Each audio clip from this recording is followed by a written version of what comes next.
राम राम। आज उत्तरकांड दोहा 39 से 44 का प्रसंग संतों असंतों का भेद बताते हुए श्री राम जी।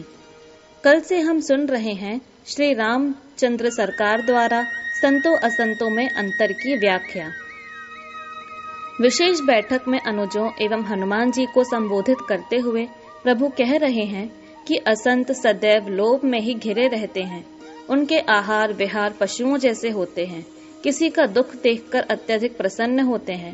काम क्रोध लोभ में फंसे हुए अपने माता पिता गुरु का आदर नहीं करने वाले और दूसरों से द्रोह में सदैव निरत, सत्संग से विमुख, अवगुणों की खान, मूढ़मती, दूसरे के धन को हड़पने वाले, दंभ कपट में पारंगत, ऐसे अधम मनुष्य ही असंत हैं, जो सतयुग और त्रेता में तो नहीं होते, द्वापर में थोड़े, लेकिन कलयुग में इनकी भरमार होती है।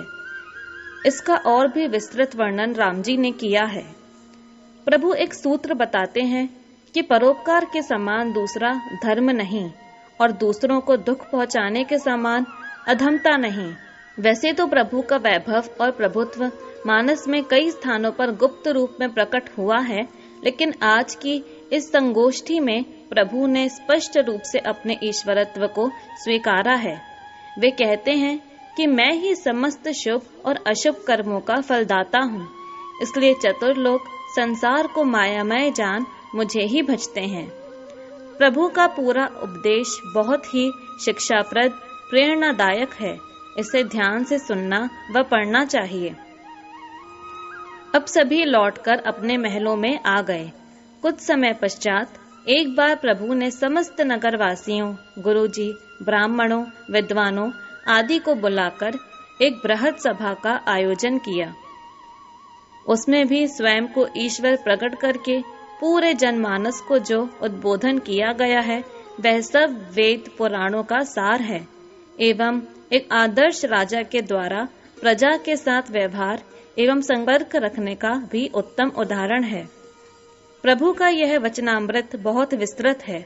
बहुत सारांश में कहें तो प्रभु का परम प्रिय वही होगा जो प्रभु की आज्ञाओं को, शिक्षाओं को मानेगा। प्रभु ने बहुत ही जोर देकर यह बात कही है कि मानव शरीर मिलना दुर्लभ से भी अति दुर्लभ है, अतः इसका उपयोग एकमात्र केवल ईश्वर की प्राप्ति ही होना चाहिए, जो ईश्वर की आज्ञा से ही सधता है। इस मानव शरीर को प्राप्त करने के बाद भी यदि संसार सागर से पार नहीं हो सके तो यह अपनी आत्महत्या करने के समान ही होगा। उद्बोधन को अगर हम अपने चित्त में चढ़ा लें तो निश्चित कल्याण ही होगा। सियावर रामचंद्र की जय। 45 तक का प्रसारण होगा।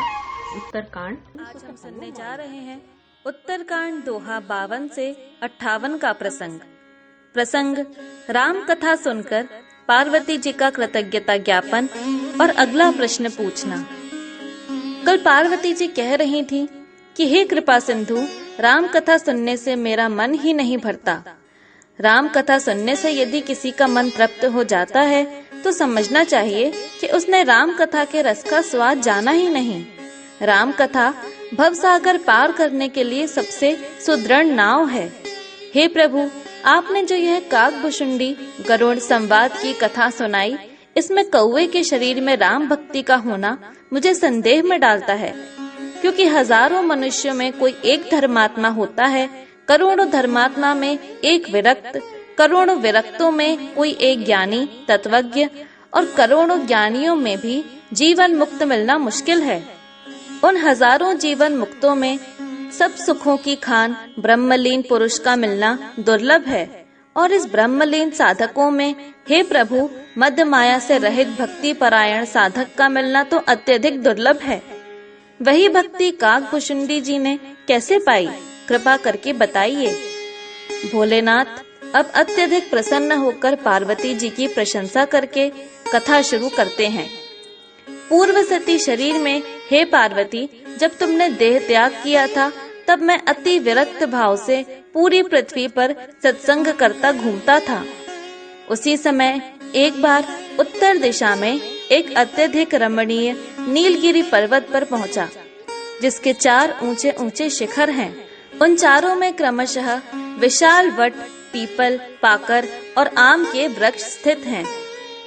इसी नीलगिरी पर्वत पर काकभुशुंडी जी का निवास है, जिनका कल्प में भी विनाश नहीं होता।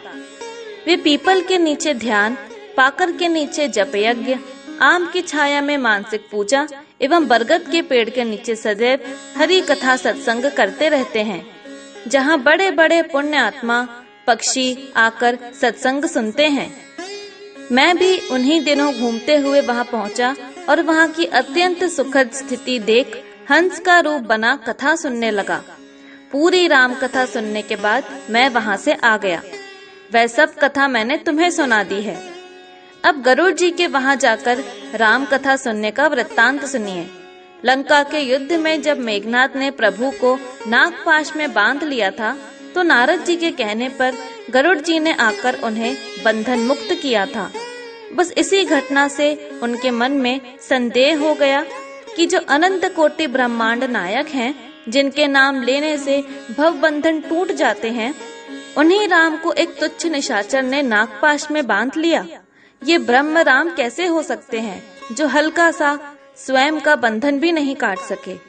इसी के साथ आज का प्रसंग यहीं समाप्त होता है। सियावर रामचंद्र की जय।